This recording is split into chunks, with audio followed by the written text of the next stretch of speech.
आज भारत रत्न और देश के पूर्व प्रधानमंत्री अटल बिहारी वाजपेयी की 101वीं जयंती है। पूरे देश में उनके नाम पर कार्यक्रम के आयोजन हो रहे हैं। मध्य प्रदेश और छत्तीसगढ़ में भी बड़े बड़े आयोजन किए गए। किस नेता ने क्या कहा है और कैसे पूरे देश ने अटल जी की जयंती मनाई है, आज उन्हें याद किया है, ये सब आपको बता देते हैं। सबसे पहले गुरुवार सुबह राष्ट्रपति द्रौपदी मुर्मू, प्रधानमंत्री नरेंद्र मोदी ने दिल्ली के सदैव अटल स्मारक पहुंचने के बाद अटल जी को श्रद्धांजलि अर्पित की। इसके बाद प्रधानमंत्री नरेंद्र मोदी लखनऊ भी गए। वहीं अटल जी की जयंती पर मध्य प्रदेश में एमपी ग्रोथ समिट का आयोजन किया गया, जिसमें केंद्रीय गृह मंत्री अमित शाह शिरकत करने पहुंचे और मध्य प्रदेश को 2 लाख करोड़ की सौगात दी है।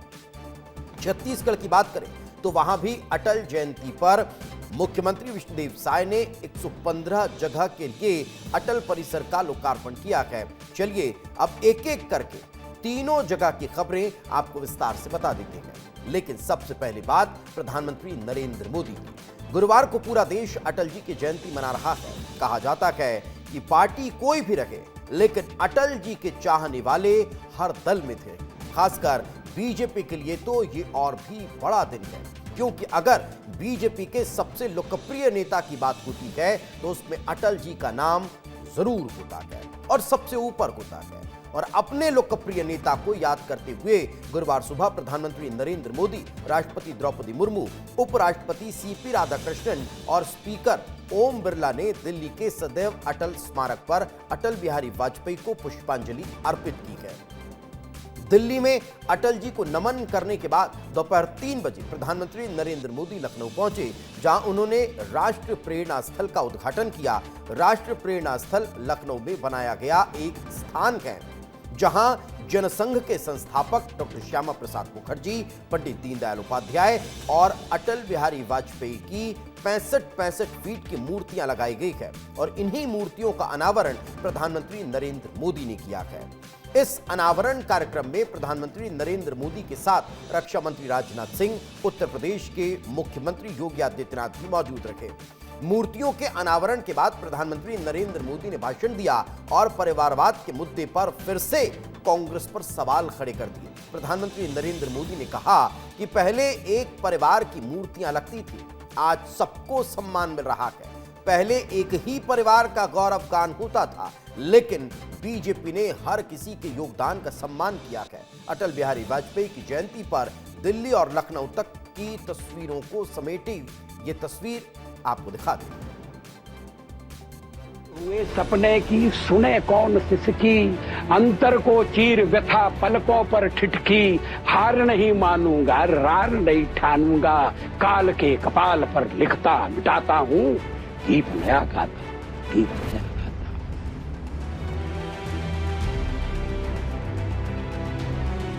आज अटल जी की जयंती का ये दिन सुशासन के उत्सव का भी दिन है। लंबे समय तक देश में गरीबी हटाओ जैसे नारों को ही गवर्नेंस मान लिया गया था, लेकिन अटल जी ने सही मायने में सुशासन को जमीन पर उतारा। डॉक्टर श्यामा प्रसाद मुखर्जी, पंडित दीनदयाल उपाध्याय जी और अटल बिहारी वाजपेयी जी, इनकी विशाल प्रतिमाएं जितनी ऊंची है, इनसे मिलने वाली प्रेरणाएं उससे भी अधिक बुलंद है। आजादी के बाद भारत में हुए हर अच्छे काम को कैसे एक ही परिवार से जोड़ने की प्रवृत्ति पनपी, भाजपा ने देश को एक परिवार की बंधक बनी इस पुरानी प्रवृत्ति से भी बाहर निकाला है।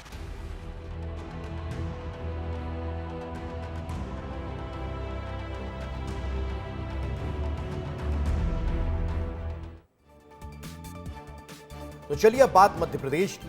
देश के गृह मंत्री अमित शाह आज मध्य प्रदेश के ग्वालियर में थे।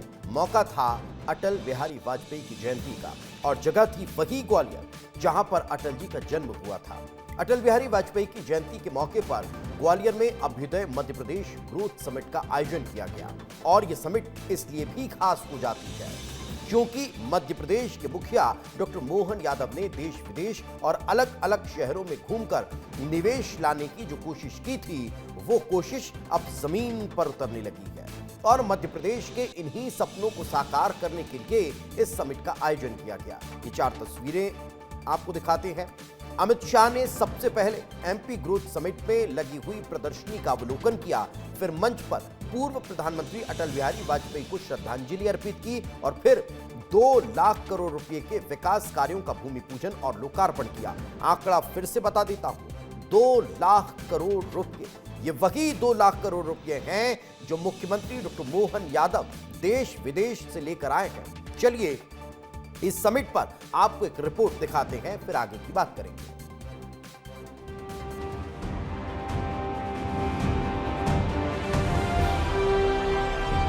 शिवराज जी ने मध्य प्रदेश पर से बीमारू का टैग हटाया और अब मोहन यादव जी शिवराज जी से भी ज्यादा ऊर्जा के साथ इसको आगे बढ़ाने का काम कर रहे हैं।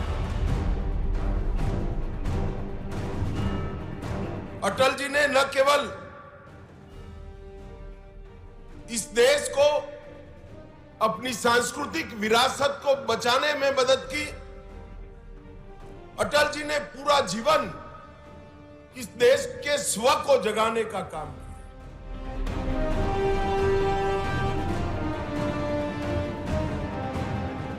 इस क्षेत्र के किसानों ने हमेशा इस देश की कृषि को नई दिशा भी की है, गति भी दी है, ऊर्जा भी दी है। और सबसे बड़ी बात, इसी क्षेत्र ने आजादी के कालखंड के बाद, देश आजाद होने के बाद बड़ी मात्रा में पैरामिलिट्री फोर्सेस और मिलिट्री में जवान देने का काम किया है। मगर मोहन यादव जी ने एक नई शुरुआत की कि राज्य के संतुलित विकास के लिए क्षेत्रीय निवेश कॉन्क्लेव की शुरुआत की।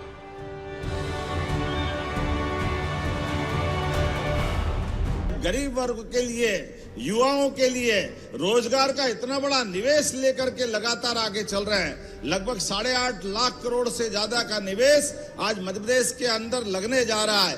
तो ये हमारे प्रधानमंत्री जी का विजन और जनता के प्रति जन कल्याणकारी भावनाओं के आधार पर हमारी सरकार के एक के बाद एक सौगातों पे सौगातें देने का ये निर्णय भी है। और मुझे इस बात की प्रसन्नता है, आपके मार्गदर्शन में मध्य प्रदेश ने 11 दिसंबर को लाल सलाम को आखिरी सलाम किया है।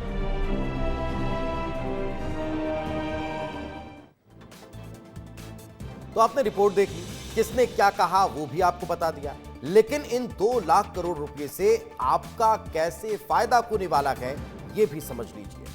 इस समिट में 2 लाख करोड़ रुपए से ज्यादा की लागत के निर्माण कामों और यूनिट का भूमि पूजन किया गया है और जैसे ही ये काम पूरा होगा तो प्रदेश के हजारों युवाओं को नौकरी मिलेगी और रोजगार के नए अवसर खुलने वाले हैं। आपकी जेब में पैसा बढ़ेगा, आपकी आमदनी बढ़ने वाली है। अब ये प्रस्ताव जमीन पर कैसे उतरेंगे ये भी समझा देते हैं। इन 2 लाख करोड़ रुपए के प्रोजेक्ट्स में factory, plant, warehouse, logistic hub का निर्माण होने वाला है। इसके अलावा 860 उत्पादन केंद्रों को भी यहां बनाया जाएगा। ग्वालियर जिले के 153 करोड़ रुपए की लागत से 57 निर्माण कार्यों का लोकार्पण हुआ और 23 करोड़ रुपए की लागत के 13 निर्माण कार्यों का भूमि पूजन किया गया। कुल मिलाकर बात यही है कि काम शुरू हो गया है और जल्द ही इसका फायदा भी मध्य प्रदेश की जनता को मिलता हुआ नजर आने वाला है। चलिए अब छत्तीसगढ़ की बात कर लेते हैं। तो छत्तीसगढ़ में भी बीजेपी ने जोरदार तरीके से अटल बिहारी वाजपेयी की जयंती मनाई। जब छत्तीसगढ़ का गठन हुआ था तब अटल बिहारी वाजपेयी जी ही प्रधानमंत्री थे, इसलिए ये मौका छत्तीसगढ़ के लिए वैसे ही खास हो जाता है। और अटल जी को याद करते हुए मुख्यमंत्री विष्णुदेव साय ने प्रदेश में 115 जगहों पर अटल परिसर का लोकार्पण किया है। सुनिए मुख्यमंत्री ने क्या कहा। जो भी करते तो रहे हैं, उनका एग्जीबिशन लगा है यहाँ पर और उसका उद्घाटन अभी हम सब लोगों ने यहाँ पर किया है। हमारे प्रदेश अध्यक्ष जी की उपस्थिति, श्री किरण देव जी की यहाँ पर आएंगे तो निश्चित रूप से अटल जी का पूरा जीवन परिचय लोगों को मिलेगा। अटल जी ने कहा था, सरकारें आएंगी जाएंगी, पार्टियां बनेंगी बिगड़ेंगी, मगर ये देश रहना चाहिए।